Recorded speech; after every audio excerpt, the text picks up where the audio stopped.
اب یہ بات عزیز مصر کے گھر سے نکل کر باہر معاشرے میں پھیل گئی کہ محل میں عزیز مصر کے گھر میں یوسف علیہ السلام اور زلیخا کا یہ معاملہ ہوا، یہ واقعہ ہوا۔ تو جب یہ بات معاشرے میں نکلی، باہر نکلی، گلی محلے میں یہ بات پھیلی، تو ظاہر ہے لوگ تو پھر لوگ ہیں، اس پر چمگوئیاں شروع ہو گئیں۔ یوسف علیہ السلام کی پاک دامنی اور یوسف علیہ السلام کے بارے میں جو گواہی دی، شاہدہ شاہد من اہلہا، وہ بچے نے جو گواہی دی وہ بات بھی باہر آ گئی، یوسف علیہ السلام کی پاک دامنی بھی ثابت ہو گئی۔ اب جو بات ہو رہی تھی گلی محلے میں، گھروں میں، معاشرے میں، اللہ تعالیٰ نے اس بات کا ذکر فرمایا ہے 30ویں آیت کریمہ میں۔ وہ بات کیا تھی؟ قال نسوۃ فی المدینہ، شہر میں عورتوں نے کہا۔ اب وہ کون عورتیں تھیں؟ اس میں بعض مفسرین نے 4 عورتوں کا ذکر کیا ہے، ایک حدیث مبارک میں 5 عورتوں کا بھی ذکر ہے کہ یہ ان 5 عورتوں کا ذکر ہے۔ ویسے تو باتیں کرنے والی کئی عورتیں تھیں، کئی مرد بھی تھے، لیکن یہاں جس بات کا ذکر ہے وہ 4 یا 5 عورتیں، یا جتنی بھی تھیں اللہ تعالیٰ بہتر جانتا ہے۔ یہاں اللہ تعالیٰ نے جمع کا لفظ استعمال فرمایا، قال نسوۃ فی المدینہ، شہر میں، مدینہ شہر کو کہتے ہیں، مدینہ کا معنی ہے شہر۔ شہر میں عورتوں نے کہا، امراۃ العزیز، عزیز مصر کی بیوی کے بارے میں۔ کس کے بارے میں؟ کون تھی؟ زلیخا۔ ان کے بارے میں شہر کی عورتیں یہ کہہ رہی ہیں، تراودھا فتاہا عن نفسی، کہ وہ اپنے غلام پر فریفتہ ہو گئی ہے۔ اگلے الفاظ ہیں قد شغفہا حبا، وہ اس کی محبت میں گر چکی ہے، اسے زلیخا کو یوسف علیہ السلام کی محبت نے گھیر لیا ہے۔ یہاں لفظ ہے شغفہا، شغفہا، شغف بھی لفظ بولا جاتا ہے ہمارے ہاں اردو میں، شغف۔ شغاف عربی زبان میں اس پردے کو کہتے ہیں جو دل کے گرد ہے، جس نے پورے دل کو کور کیا ہوا ہے، یعنی وہ جھلی، وہ پردہ ہے جو پورے دل کے گرد لپیٹا ہوا ہے، شغاف۔ تو یہاں اللہ تعالیٰ نے قد شغفہا حبا یہ فرمایا۔ اب اس کا ترجمہ اگر لفظ شغاف کے معنی کو سامنے رکھتے ہوئے اگر اس کا ترجمہ کریں تو معنی کیا بنے گا کہ وہ اس طرح زلیخا، اس طرح یوسف علیہ السلام کی محبت میں گرفتار تھی جیسے دل کو پردے نے گھیرا ہوا ہے، یعنی جس طرح پورے دل کو کور کیا ہوا ہے، اس طرح اس کے دل پر محبت یوسف علیہ السلام کا غلبہ ہو گیا تھا، یعنی اس کے دل میں یوسف علیہ السلام کی محبت کے سوا کچھ نہیں تھا۔ اس طرح وہ غرق ہو گئی، فریفتہ ہو گئی حضرت یوسف علیہ السلام کی محبت میں۔ تو اس محبت کا ذکر کر رہی ہیں عورتیں۔ ان عورتوں میں ذکر ہے کہ بادشاہ کا جو ساقی تھا، ایک اس کی بیوی تھی، ایک بادشاہ کا وزیر تھا، اس کی بیوی تھی، ایک بادشاہ کا نقیب تھا، اس کی بیوی تھی، ایک بادشاہ کا باورچی تھا، اس کی بیوی، یعنی خاص عورتیں جو امراء کی عورتیں تھیں، کبیر لوگوں کی، بڑے لوگوں کی جو عورتیں تھیں، یہ ان عورتوں کی بات ہو رہی ہے کہ ان عورتوں نے آپس میں یہ باتیں کرنا شروع کر دیں کہ زلیخا اپنے غلام کی محبت میں گرفتار ہو گئی ہے۔ اب اس آیت کے تناظر میں ایک حدیث مبارک سنیے، نبی کریم علیہ الصلاۃ والسلام اور ان عورتوں کا مزاج دیکھیے جو حضور علیہ الصلاۃ والسلام نے بیان فرمایا۔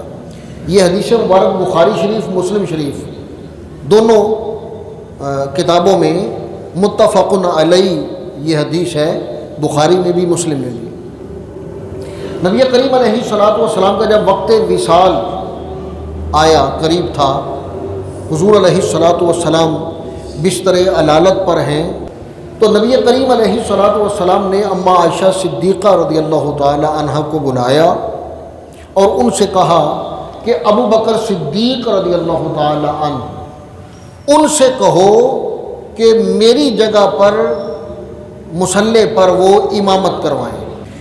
جب اماں عائشہ صدیقہ رضی اللہ تعالی عنہا انہوں نے حضور علیہ الصلاۃ والسلام کی یہ بات سنی تو انہوں نے پہلے تو خود حضور علیہ الصلاۃ والسلام سے عرض کی کہ یا رسول اللہ صلی اللہ علیہ وسلم، ابو بکر صدیق کو اپنے مصلی امامت پر کھڑا نہ کریں، اس لیے کہ وہ رقیق القلب ہیں، نرم دل والے ہیں، اور وہ جب آپ کی جگہ پر مصلی پر کھڑے ہوں گے تو ان پر ایسی کیفیت طاری ہوگی کہ وہ تو رونا شروع کر دیں گے، ان سے اس کرب پر کنٹرول نہیں ہوگا، اس تکلیف کو وہ نہیں کنٹرول کر سکیں گے کہ حضور علیہ الصلاۃ والسلام علیل ہیں اور میں ان کی جگہ پر مصلی پر کھڑا ہوں، وہ اس کیفیت کو برداشت نہیں کر سکیں گے، وہ رونا شروع کر دیں گے اور وہ امامت نہیں کر پائیں گے،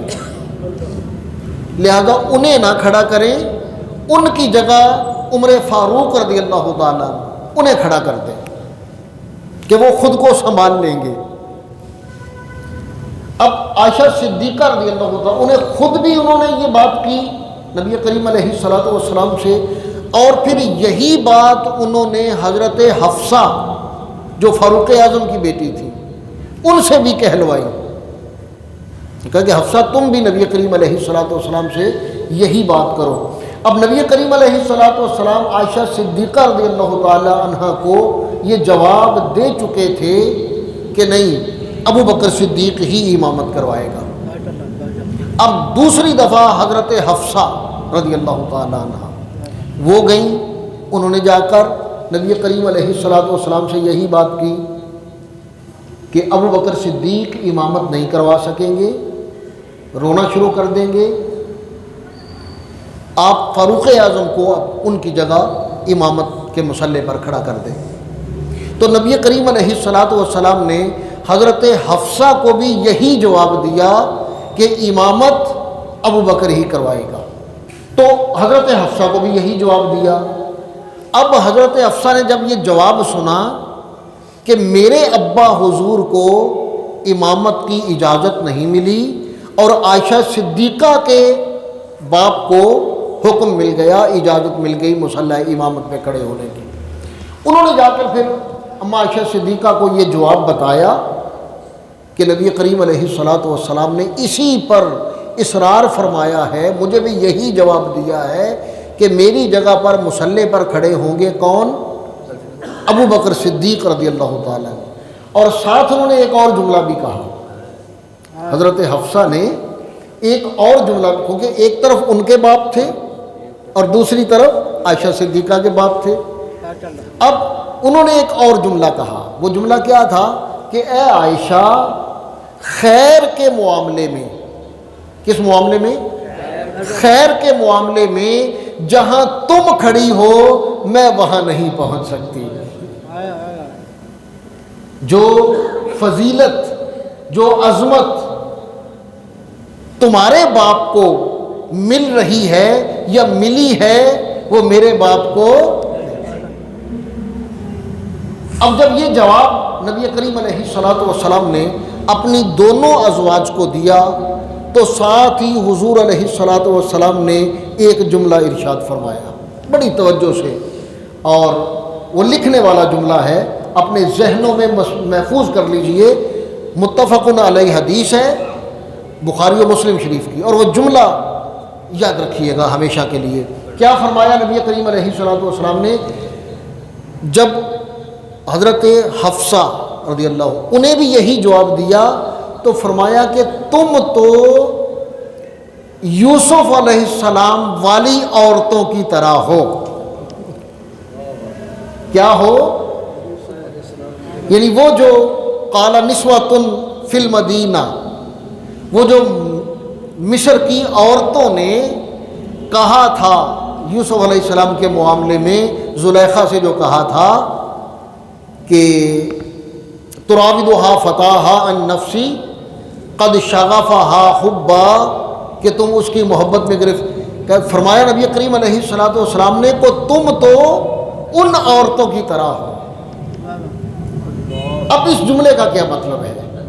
حضور علیہ الصلوۃ والسلام نے یہ جملہ کیوں ارشاد فرمایا اپنی ازواج مطہرات سے، امہات المؤمنین حضرت عائشہ صدیقہ، حضرت حفصہ رضی اللہ عنہما، ان سے یہ کیوں کہا؟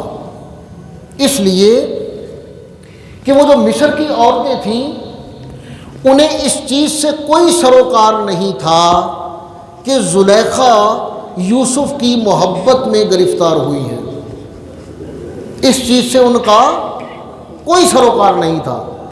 انہوں نے یہ بات اس لیے کہی تھی کہ وہ خود یوسف کو دیکھنا چاہتی تھی۔ مقصد کیا تھا کہ ہم بھی تو دیکھیں وہ کیسا غلام ہے، کتنا خوبصورت ہے، کتنا خوب روح ہے، کتنا پرکشش ہے، کیسا حسین و جمیل ہے کہ زلیخا جیسی عورت جس مرد پر، جس نوجوان پر اپنا دل دے بیٹھی ہے، فریفتہ ہو چکی ہے، ہم بھی دیکھیں کہ وہ کتنا خوبصورت ہے۔ تو فرمایا حضور علیہ الصلوۃ والسلام نے کہ وہ دیکھنا یوسف کو چاہتی تھی اور بہانہ زلیخا کا کر رہی تھی، زلیخا کی محبت کا بہانہ کر رہی تھی۔ تم بھی کہلوانا بار بار ابو بکر صدیق کا چاہتی ہو، بار بار مجھ سے کہلوانا چاہتی ہو ابو بکر صدیق کا، اور بہانہ عمر کا کر رہی ہو، ان کے رونے کا بہانہ کر رہی ہو۔ بات سمجھے کہ نہیں؟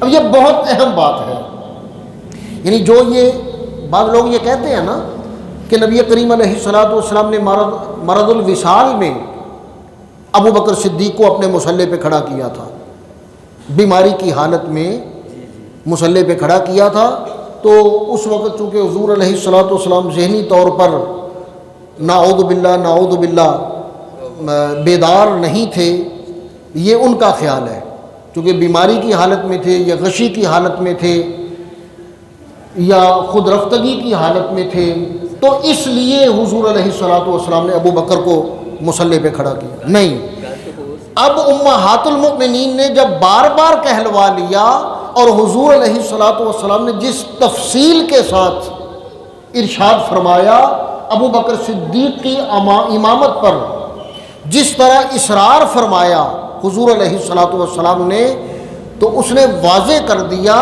کہ نبی کریم علیہ الصلوۃ والسلام نے پورے ہوش و حواس میں اور پورے بیداری ذہن کے ساتھ، بیداری فکر کے ساتھ، پورے شعور کے ساتھ ابو بکر صدیق رضی اللہ تعالیٰ عنہ کو اپنا نائب بنایا۔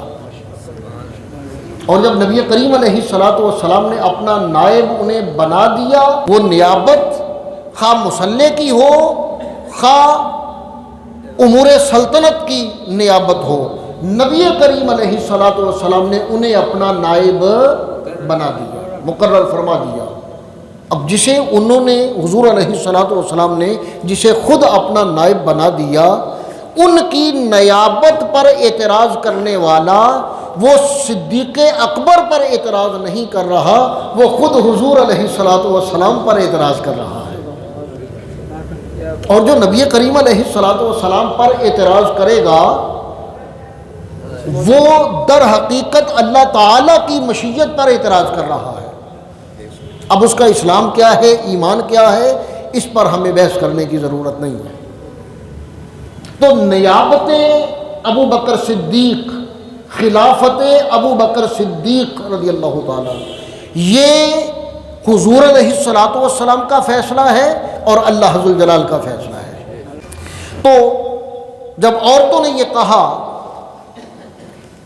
کہ زلیخا عزیز مصر کی بیوی اپنے غلام پر فریفتہ ہو گئی ہے، قد شغفہا حبا انا لنراہا فی ضلال مبین، اب ظاہر ہے جب وہ اپنا مقصد حاصل کرنا چاہتی تھیں، وہ عورتیں جو چاہتی تھیں، جو ان کا مقصد تھا، اس مقصد کے حصول کے لیے انہوں نے پھر سخت ترین الفاظ کہے، یعنی زلیخا کو بڑکانے کے لیے، جوش دلانے کے لیے، کہ ہو سکتا ہے ہم سادہ لفظ بولیں، آسان لفظ بولیں، عام لفظ بولیں تو ہمارا مقصد حاصل نہ ہو۔ کہنے لگیں کہ زلیخا تو کھلی کھلی گمراہی میں ہے، واضح طور پہ گمراہ ہو چکی ہے، بے راہ روی کا شکار ہے، وہ تو یوسف کی محبت میں اس قدر گرفتار ہو چکی ہے، انا لنراہا فی ضلال مبین، ہم تو انہیں واضح گمراہی میں دیکھ رہے ہیں۔ اب یہ بات حضرت زلیخا تک پہنچی،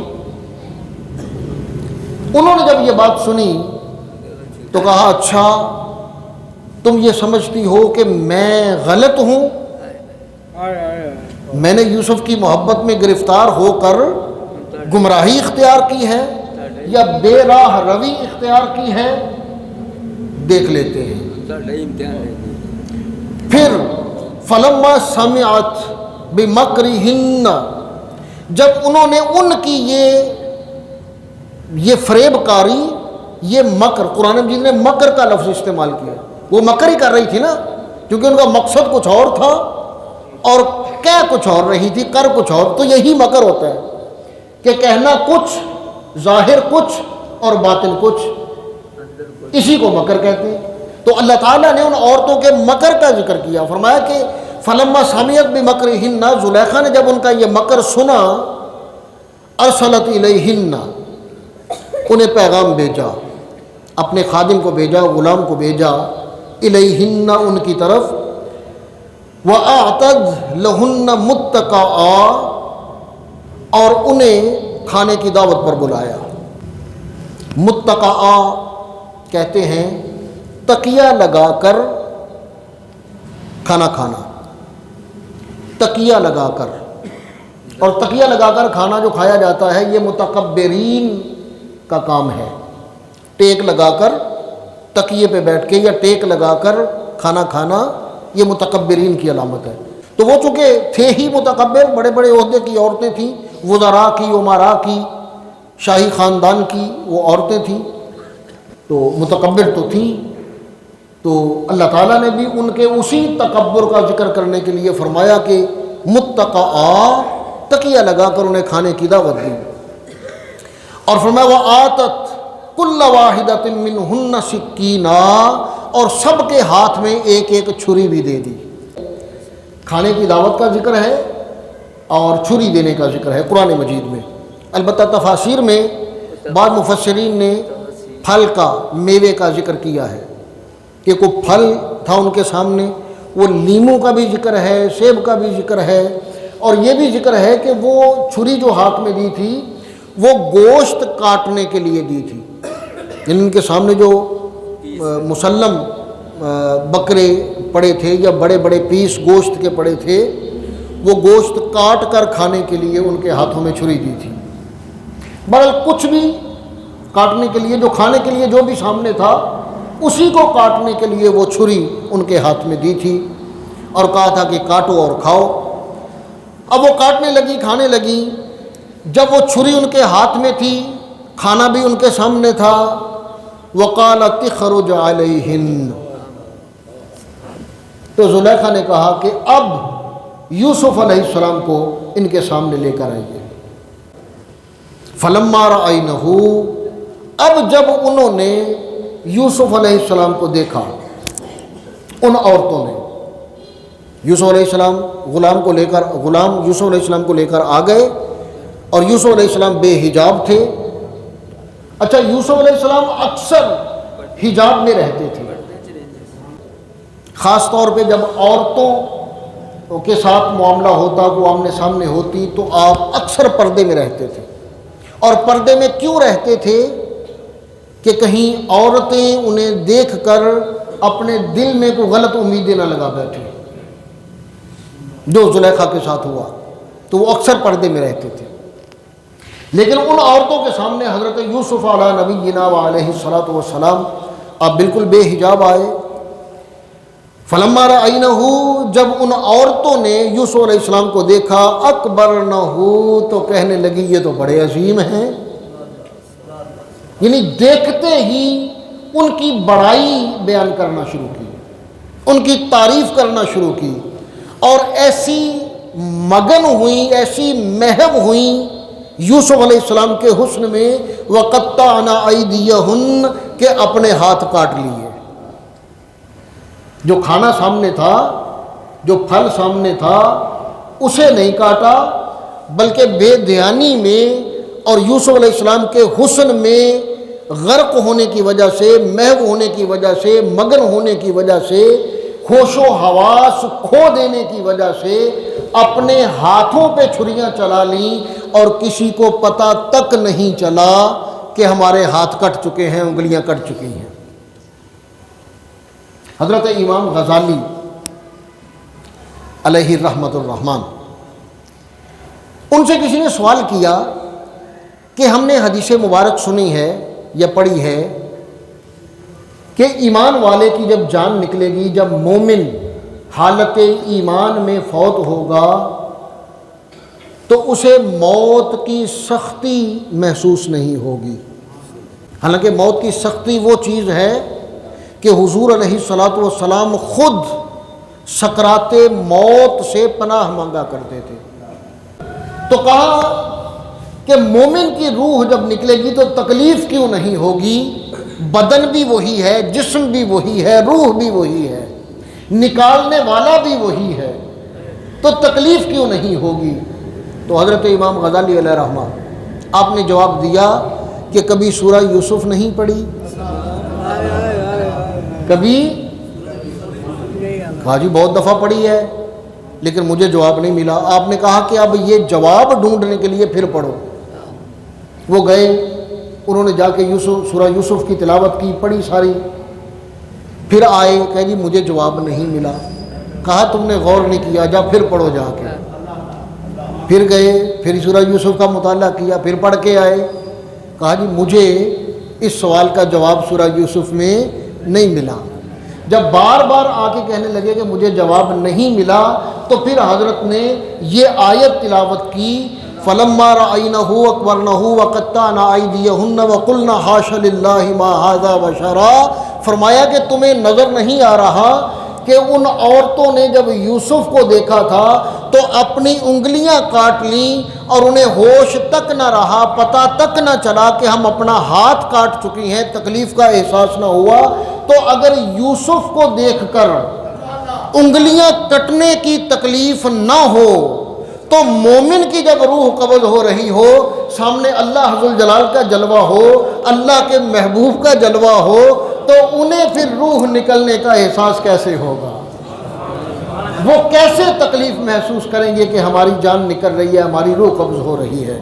اللہ تعالیٰ ہر مومن کو مرتے وقت، روح کے قبض کے وقت، اللہ تعالیٰ حضور علیہ الصلاۃ والسلام کی زیارت نصیب فرمائے۔ اور اس حسن میں جب گم ہوں گے، یوسف علیہ السلام کا حسن جو ہے، جس پر یہ عورتیں اس قدر بے ہوش و حواس ہو گئی تھیں، جس حسن میں عورتیں اتنا کھو گئی تھیں کہ ہاتھ کاٹنے کا احساس نہیں ہوا، وہ حسن کتنا تھا، وہ حسن کیسا تھا؟ نبی کریم علیہ الصلاۃ والسلام، صحیح حدیث مبارک ہے مسلم شریف کی، نبی کریم علیہ الصلاۃ والسلام فرماتے ہیں کہ میں جب معراج پر گیا تو تیسرے آسمان پر میری ملاقات یوسف علیہ السلام سے ہوئی، تو میں نے انہیں دیکھا کہ بہت حسین و جمیل ہیں، بہت خوبصورت ہیں۔ تو فرمایا کہ جانتے ہو کہ انہیں کتنا حسن ملا؟ یوسف علیہ السلام کو اللہ تعالیٰ نے کتنا حسن دیا؟ اس حدیث مبارک کے الفاظ یہ ہیں کہ اللہ تعالیٰ نے پوری کائنات میں جتنا حسن تقسیم کیا اس سارے حسن کو دو حصوں میں بانٹا. کیا کیا؟ دو حصوں میں بانٹا. ایک پورا حصہ یوسف کو دے دیا گیا اور ایک حصہ پوری کائنات کو دے دیا گیا. اب حسن تو ہے نا بھئی. ہم جو اربوں انسان ہیں، کھربوں انسان ہیں، انہیں آدھا حصہ ملا، اور جنہیں آدھا حصہ ملا ہے، ہم ان انسانوں میں جب کوئی انتہائی خوبصورت چہرہ دیکھتے ہیں تو ہم مر مٹتے ہیں، اش اش کر اٹھتے ہیں، اپنے ہوش و حواس گوا بیٹھتے ہیں. ان عام انسانوں میں ایسے ایسے چہرے، ایسا ایسا حسن، ایسے ایسے خوبصورت چہرے اللہ تعالیٰ نے بنائے ہیں، بھیجے ہیں، انسانوں میں موجود ہیں. تو یہ عام انسانوں کا معاملہ ہے. تو جس نبی کو اللہ تعالیٰ نے پوری عالم انسانیت، پوری کائنات کا آدھا حسن دیا، وہ یوسف علیہ السلام کیسے حسین ہوں گے، وہ کتنے خوبصورت ہوں گے، سوچا جا سکتا ہے نا. تو نبی کریم علیہ الصلوۃ والسلام فرمایا کہ اللہ تعالیٰ نے آدھا حسن انہیں دیا. اب یہ اللہ تعالیٰ کے عطا کردہ انسانوں کے حسن میں سے آدھا حسن. ایک روایت اور بھی ہے جس میں یہ ہے کہ 3 حصے کیے گئے. ایک حصہ یوسف علیہ السلام کی ماں کو دیا گیا، ایک حصہ یوسف علیہ السلام کو دیا گیا، اور ایک حصہ تمام انسانوں میں بانٹ دیا گیا. جیسے بھی ہے. اب یہ یوسف علیہ السلام کا حسن ہے، اور نبی کریم علیہ الصلوۃ والسلام کا حسن. اللہ، یعنی یوسف علیہ السلام اتنے حسین ہونے کے باوجود اللہ کے نبی ہیں، اللہ کے بہت پیارے ہیں، بہت مقبول ہیں، لیکن اللہ کے حبیب نہیں ہیں، اللہ کے محبوب نہیں. اب اللہ تعالیٰ نے یوسف علیہ السلام کو اتنا حسن دیا، لیکن وہ حسن اتنا نہیں ہے کہ اللہ انہیں تمام انسانوں میں سے، تمام نبیوں میں سے اپنا محبوب نبی بنائے. اور جس نبی کو اللہ تعالیٰ نے اپنا محبوب منتخب کیا، ان کے حسن کا عالم کیا ہوگا. ان کا حسن نہ دیکھا جا سکتا ہے، نہ سوچا جا سکتا ہے. اچھا، نبی کریم علیہ الصلوۃ والسلام کی حیات طیبہ میں حضور علیہ الصلوۃ والسلام کی قربت میں سب سے زیادہ کون رہا؟ بتائیے. نبی کریم علیہ الصلوۃ والسلام کی ساری حیات طیبہ میں، خلوت میں، جلوت میں، حضر میں، سفر میں، سب سے زیادہ آپ کی قربت میں کون رہا؟ بتائیے یار، ان کا مہینہ ہے یہ. ابو بکر صدیق رضی اللہ تعالیٰ عنہ سب سے زیادہ قربت میں وہ رہے. اب چونکہ سب سے زیادہ قربت بچپن سے لے کر اعلان نبوت تک، اعلان نبوت سے لے کر وصال مصطفیٰ صلی اللہ علیہ وسلم تک، اور وصال مصطفیٰ سے لے کر آج تک، اور آج سے لے کر قیامت تک، اور قیامت سے لے کر ابد الآباد تک جتنا قرب ابو بکر صدیق کو ملا ہے وہ کائنات میں کسی کو نہیں ملا. ایسا ہی ہے نا. اب نبی کریم علیہ الصلوۃ والسلام جانتے تھے کہ چونکہ صدیق اکبر سب سے زیادہ میرے قریب رہے، تو اگر کوئی سوچے کہ نبی کریم علیہ الصلوۃ والسلام کو سب سے زیادہ کون جانتا ہوگا، تو سب کے ذہن میں ایک ہی سوال، ایک ہی جواب آئے گا کہ وہ ابو بکر صدیق ہی ہیں. ایسا ہی ہے نا، کیونکہ سب سے زیادہ قربت میں وہی رہے. اچھا، نبی کریم علیہ الصلوۃ والسلام نے اسی لیے صرف ابو بکر سے فرمایا. کس سے فرمایا؟ صدیق اکبر رضی اللہ تعالیٰ عنہ سے فرمایا کہ یا ابا بکر لم یعرفنی حقیقتاً سوا ربی. اے ابو بکر، تو یہ سن لے اور تیری وساطت سے میرا ہر امتی یہ سن لے کہ اے ابو بکر، میری حقیقت کو میرے رب کے سوا کوئی نہیں جانتا. میرے رب کے سوا کوئی نہیں جانتا. خدا کی غیرت نے ڈال رکھے ہیں تجھ پہ 70,000 پردے. حسن یوسف پہ کٹیں اب یہ حسن یوسف کا معاملہ دیکھیے کہ حسن یوسف پہ کٹی مصر میں انگشت زنا، کہ یوسف علیہ السلام کا حسن وہ ہے کہ جس حسن پر عورتوں کی انگلیاں کٹیں. حسن یوسف پہ کٹی مصر میں انگشت زنا اور سر کٹاتے ہیں تیرے نام پہ مردان عرب. اللہ اکبر. یہ ہے حضور علیہ السلام کا حسن اور یوسف علیہ السلام کا حسن. اور اس شعر میں اعلیٰ حضرت نے جو تقابل کیا ہے اسے صنعت تضاد کہتے ہیں. شعر کے علم میں، علم الشعر میں اسے صنعت تضاد کہتے ہیں کہ حسن یوسف پہ کٹی مصر میں انگشت زنا. حسن کس کا؟ یوسف کا. پہلی بات حسن، دوسری بات یوسف، حسن یوسف، تیسری بات کٹی، چوتھی بات انگشت انگلیاں، اور پانچویں بات مصر میں، اور چھٹی بات عورتوں کی. یہ 6 باتیں پہلے مصرے میں بیان ہوئیں. حسن، یوسف، مصر، انگشت زنا اور کٹیں، یہ 6 باتیں. اب دوسرے مصر، یہ یوسف علیہ السلام کی بات ہے، حسن یوسف پہ کٹی مصر میں انگشت زنا. اور دوسرے مصرے میں بات ہے حضور علیہ السلام کی. اب کیا ہے حسن؟ دوسرے مصرے میں فرمایا کہ سر، انگلیاں نہیں، سر. انگلیاں کٹنا اور ہے اور سر کٹنا. وہاں انگلیاں کٹیں، خود بخود کٹیں، انہوں نے کاٹی نہیں، خود بخود کٹیں، انگلیاں کٹیں. اور یہاں سر کٹے نہیں، کٹاتے ہیں.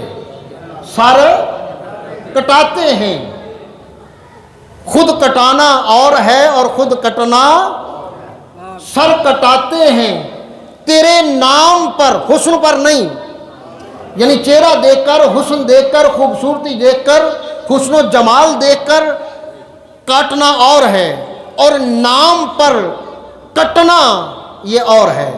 سر کٹاتے ہیں تیرے نام پہ، عورتیں نہیں، مرد. کون؟ مرد.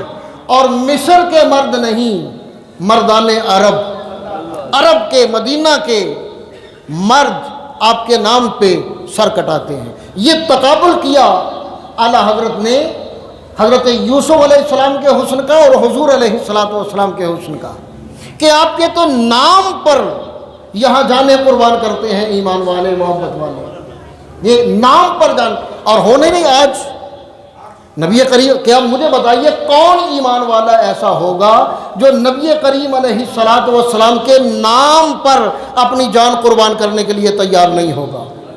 ہے کوئی ایسا؟ کوئی نہیں ہوگا. ایسے ایمان والے کا ایمان ہی نہیں ہے جو نبی کریم علیہ السلام کے نام پر سر کٹانے کے لیے تیار نہیں ہے. وہ ایمان والا ہی نہیں.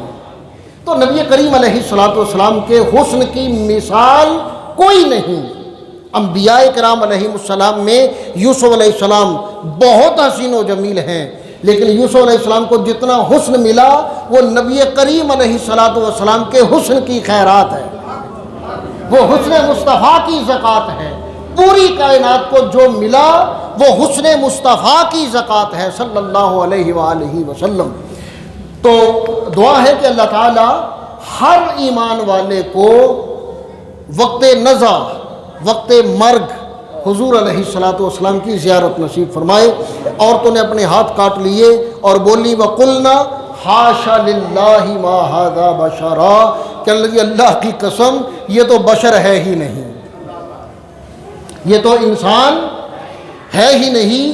ان ھذا الا ملک کریم، یہ تو اللہ تعالیٰ کا کوئی معزز فرشتہ ہے. یہ تو فرشتہ ہے کہ جسے دیکھ کر ہم اپنے ہوش و حواس کھو بیٹھی ہیں. تو زلیخا نے کہا قالت فذالکن الذی لمتننی فیہ، کہ بتاؤ یہ ہے وہ. یوسف علیہ السلام کو جب دیکھا تو کہا یہ ہے وہ جو تم مجھے ملامت کر رہی تھیں، کہ یہ اپنے غلام کے عشق میں گرفتار ہو گئی ہے، تو اب بتاؤ کہ مجھے ملامت کر رہی تھی اور خود ہاتھ بھی کاٹ لیے اور یہ بھی کہہ دیا کہ حاشا للہ ما ھذا بشرا، یہ تو بشر ہی نہیں ہے، ان ھذا الا ملک کریم، یہ تو کوئی معزز فرشتہ ہے، تو مجھے ملامت کرنا کیسا تھا؟ وَلَقَدْ رَاوَدتُّهُ عَن نَفْسِهِ فَاسْتَعْصَمَ، انہوں نے حضرت یوسف علیہ السلام کو پھسلانے کی کوشش کی، اللہ فرما رہا ہے فَاسْتَعْصَمَ، تو یوسف علیہ السلام نے خود کو بچا لیا، محفوظ رہے۔ زلیخا نے کہا کہ میری بات نہیں مانو گے تو ذلیل و رسوا ہو جاؤ گے، اور یوسف علیہ السلام نے کہا قال رب السجن احب الی، اے میرے رب قید مجھے زیادہ پسند ہے، جیل میں رہنا، قید میں رہنا یہ مجھے زیادہ پسند ہے، مما یدعوننی الیہ، جس کام کی یہ مجھے دعوت دے رہی ہے، میں اس طرف جانا پسند نہیں کروں گا، میں قید میں رہنا پسند کروں گا، تو اے میرے اللہ مجھے قید مل جائے، وَإِلَّا تَصْرِفْ عَنِّي كَيْدَهُنَّ، مجھ سے ان کا جو قید ہے، جو فریب ہے، وہ مجھ سے دور ہو جائے، أَصْبُ إِلَيْهِنَّ وَأَكُن مِّنَ الْجَاهِلِينَ، اگر میں ان کی طرف جھک گیا یا میرا ان کی طرف جھکاؤ ہو گیا تو میں بھی جاہلوں میں سے ہو جاؤں گا، میں جاہلوں میں سے نہیں ہونا چاہتا، میں قید کو ترجیح دے دوں گا، میں ان کی دعوت کو قبول نہیں کروں گا، ان سے میں اللہ تعالیٰ کی پناہ چاہتا ہوں۔ تو حضرت یوسف علیہ السلام کو اللہ تعالیٰ نے محفوظ رکھا، معمون رکھا، معصوم تھے اور معصوم رہے۔ اللہ تعالیٰ ہمیں سمجھنے کی، عمل کی توفیق عطا فرمائے۔ وما علیہ الا البلاغ۔